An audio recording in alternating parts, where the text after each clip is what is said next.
I'm not sure what, you know, in terms of what I have sort of to teach other than to sort of share what I think are some interesting sort of thoughts about how a 60-year-old man can still be interested in a book that he read as a child. So you can sort of think about as you go into teaching and as you think about books or issues or fantasies or whatever that you had as a kid, that somehow they don't always go away. And that kid who you may be teaching may in fact hold on to that particular book or that particular issue or something for a lifetime in terms of the sort of way they think about it. And so, you know, what's happened in my life is that somehow as a kid, and I can't really go back and say to you, here's when I first sort of became enamored with the story or found this fascinating or whatever, but somewhere along the line in my childhood, obviously, that happened. I didn't really sort of think about it or do much about it or even spend much time thinking about it until, interestingly, I discovered about 2 years ago something called eBay, right? Okay, you guys all know. And I don't know, I was somehow out there looking on eBay and sort of trying to figure out how to do this and was looking at the whole issue of books and the kind of the places where you can go on eBay and you can actually go to old books or antique books and those kinds of things, and happened to come across the sort of book on Peter Pan. And so suddenly there was that whole sort of moment where I thought, oh, you know, I can order one book, you know, and sort of look at a historical book, because I kind of had that interest from my childhood and sort of had some connections to it, and pretty soon I was hooked, right? And now I think I have at home in my collections about 40 different sort of copies of Peter Pan. And some of those go back, and I'll sort of pass them around and share them with you, and then I'll talk a little bit about the themes. Really go back to some of the earliest, and because you can get, and I was kind of fascinated at that time when I was looking at on eBay, just the whole sort of how over centuries, because the first publication came in the early 1900s, how the sort of story has stayed and evolved and sort of created sort of new visions and new ways to think about it. And you can even think about later movies. I know some of you know the Robin Williams movie called Hook, which is another sort of portrayal, and then you've got the whole pirate thing with Johnny Depp doing Pirates of the Caribbean, which in some ways ties back to this whole pirate thing in Peter Pan. But anyway, the original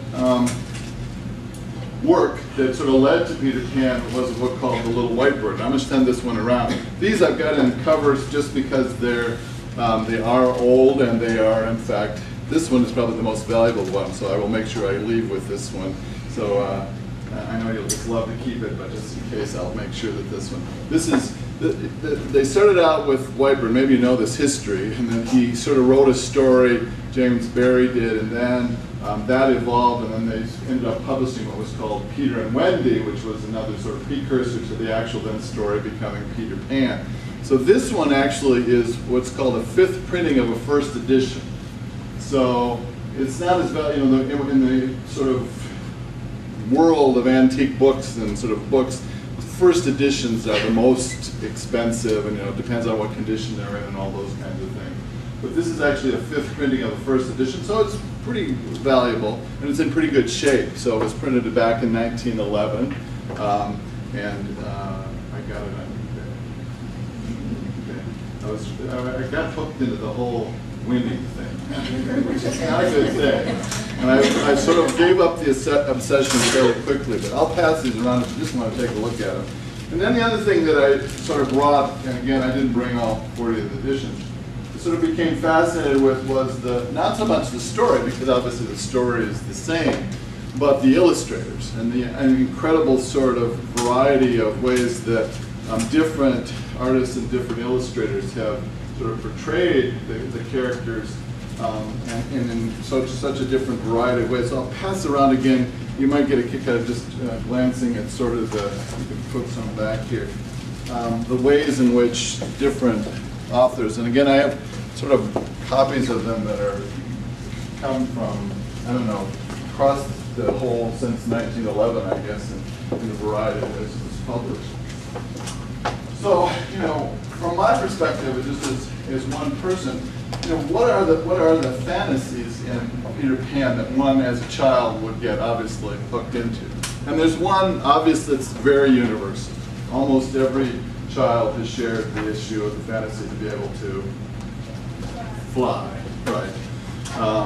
That at one point or another in a dream or in some ways that there's been that sort of what it would be like if you were able to fly and how that would feel and all those sorts of things. So that really is a universal fantasy that I think Jan Barry, when he was writing this, and he was involved with a couple of young kids, as you know, because a couple of kids had lost their father, and he was a neighbor, and he sort of befriended them, and so he spent a lot of time taking care of them as young boys. And so I think probably at that point that whole resonance to the issue of being able to fly sort of took place. I actually, I do have a sort of an experience of having attempted to jump off a garage at one point in my life, which was not a very smart move, because obviously it didn't quite work the way I'd hoped it would work in terms of being able to I think I had a cape or something. I don't know. I don't remember how old I was. My parents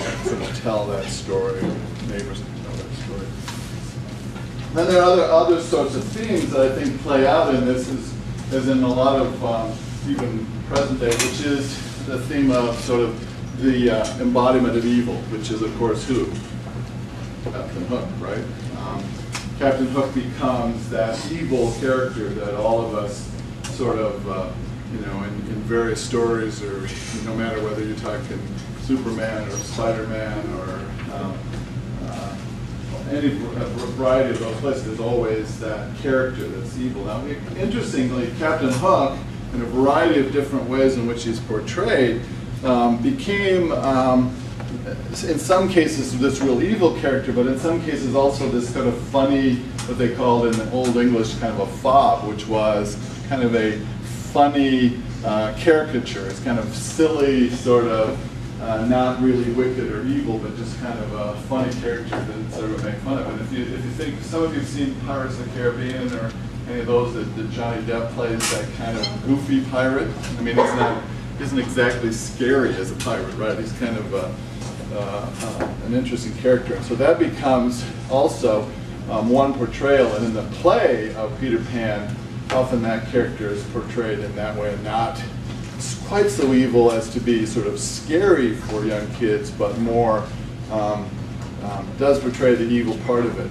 Okay, and then there's another fantasy piece that I think sort of fits me in some ways, even today, which is the fantasy of never growing up, right? Never really getting older. And, I keep trying to do that, but it doesn't work.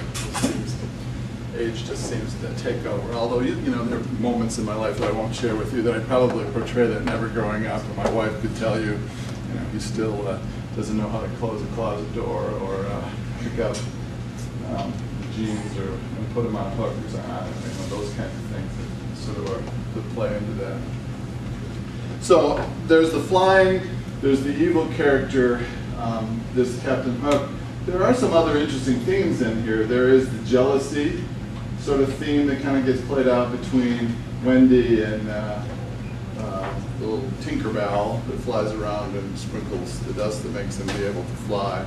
That sort of plays into that, so that he's also brought that theme into it, sort of a real life theme, even though it's a fantasy. It's interesting in the movie, the old movie version or the play version, the father character, and it actually becomes Captain Hook. So that the fellow who plays the father then evolves into the character of Captain Hook in the actual sort of play, which creates a whole other interesting sort of psychological kind of issue. Let's see, what else do I want to sort of mention? I think that one of the other sort of scenes, and again, from the book so much as from the sort of movie versions that I've seen, is the whole kind of funny fantasy about the shadow, okay? Where the shadow is what Peter's going back to try to find because he's lost it, and then there's this idea that somehow you could sew it back on. But I think for kids it's kind of an interesting, because kids have a sort of an interesting relationship with their shadow anyway, because because I think it's one of those ways in which kids sort of begin to identify themselves as sort of this figure and what they look like and so on, because it's how the shadow gets portrayed. Or and if you can think back to your childhood of all of that sort of puppet play with shadows and all of those kind of things that kind of came into that, is clearly something that I think for children is kind of a fantasy area that they like to think about and explore a bit. So that's another one. There is that kind of, even though he gets rescued by Tinkerbell, who drinks the poison. I love it that you guys this story, sort of, right?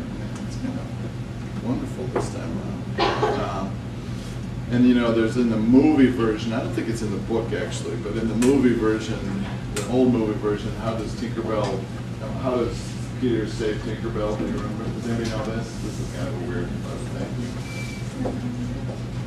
You guys probably see. You guys know the old movie and in the play. There's a moment where Tinkerbell drinks the poison to save Peter Pan, and then there's this whole sort of thing that you do with the audience, which is if you believe in fairies, you have to clap your hands, and then that will make Tinkerbell come back to life, and so she comes back to life. So there's this whole, also I think for kids, this ability that you can kind of die and then come back, which is a fantasy that kind of kids often hold. That bringing back to life is something that certainly would be a theme also that you would play on this. It's interesting that I've also done a little reading about the author, about J.M. Barrie, and that again was about the turn of the century, and there are a number of fairly famous authors, including George Bernard Shaw, who wrote, and it was about that time of J.M. Barrie. He wrote a lot of other things, but nothing that ever had the sort of power or that he was known for. I did, which is something you, of course, do whenever you're going to teach these days, which is I Wikipedia'd, of course, J.M. Barrie. You maybe have seen a picture, but I'll send this one around too, which is a picture of him. Okay, so how does that play out again for children in the sense of power? I think that one of the ways that I'll sort of share with you another part of my life and another sort of stage of my life. I'm a trained child psychologist. So I have a degree in clinical psychology and did what's called postdoctoral work in child and adolescent psychology at Baylor University in Houston. So I worked a lot with children who were abused, children who came from very difficult home situations at a point in my life, and the sort of fantasies of empowerment that one uses in the work that you do with young children who have been abused or who have been in a situation in which they really have felt very powerless, is how do you, through stories and the work that kids do, and often did a lot of work around children's drawings, and they draw and then we do some conversations around their drawing, and oftentimes we're around issues of regaining power. And you certainly have this in the story of Peter Pan, where he fights off evil, where he can fly, where he kind of engages with the family in kind of a powerful way, and then continues to be involved with Wendy in later life and all of those kind of things. So there is, in children's stories, that opportunity to engage them in conversations about being in charge, gaining some power in their life, and sort of, which some kids that you will work with, obviously, as you teach, will have a difficult time doing that. And so, to being open, for you to be open to engage in those conversations with them around the stories and what are the themes of the stories, can certainly be a place where you can provide them some support in what you might think of as a way for them to re-engage with the world, because you'll find kids who are unengaged often because of issues that have to do with their own family situations. Questions that you have for me about this? Questions for me? The other thing I'm interested in with you, because Peter Pan is an old story. It's not and it is, obviously you're going to have kids that are much more into. Am I losing the? oh, Harry Potter, that sort of line of sort of fantasy stuff. So I know it's kind of interesting to think whether there are those books that are going to be very different for the kinds of books you're going to be engaging with children and thinking about with them. Any questions? Have you ever seen the movie Finding Neverland? Yeah, the one where he, is that a Johnny Depp movie too? Yeah. It's how he decides to write Peter Pan. Right. And, yeah, I have, but it's been a while since I've seen that. So there's, there's Hook, there's that one. There are sort of the old movies of it and old TV versions of it. There's the Walt Disney has their sort of version of it. Yeah, that's right, because Johnny Depp plays Jan Barry, right? And there's that whole fantasy. Don't they go back and it kind of turns the whole, the world of Peter Pan or something? Or I can't remember exactly how. It's like how he got the inspiration to write it. He spent time with the family, and he would play dress up with the little boys. And after the mother dies, he gets the inspiration to write that story for them. How do you see Peter Pan's role? Is he a positive character? Is he a negative character? Ambivalent? I think he's kind of complicated from the standpoint that, there is, he did cut off Hook's hand. So that, he has that little piece of him that's not such a nice guy. He goes through, he gets angry, I think, with Wendy at certain points in time where, she won't stay and she's going to leave and go back. So there is that. He has jealousy, there's anger, there's all the kinds of things that kids would feel. And yet, it's sort of portrayed in the book on a little more mature level. But he clearly, wants to stay, not grow up, not be all that he can be in terms of mature person. So he certainly does that.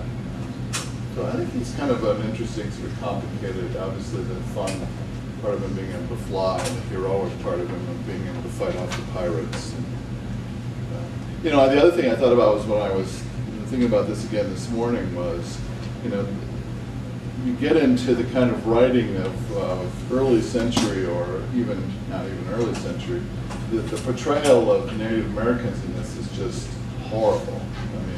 There's in the old version, the Tiger Lily, and if you watch the old TV version, it's a bunch of white guys dressed up in black long hair, acting like they're Native Americans. And so that piece of it sort of becomes how did that old sort of vision? What did J.M. Barrie know about Native Americans living in Kensington, England? Right. So all he had was this, for him, all the fantasy of what that was. You have this pirates and quotes Indians at that point. And the other one I forgot about it, that sort of I think interesting character is the crocodile, who is of course ticking all the time because he swallowed the clock, and so you have him following Hook around waiting to get the rest of them. He's going to be, if you think about the pirates, crocodile is kind of I think iconic kind of figure for evil too, in terms of, I think, children. Crocodile's going to get them, eat them. Before you wrap up, is there anything you'd like to say about Wendy? Her role? Well, the other thing about Wendy that I think is interesting from a child's point of view is that Wendy does go back to become mom.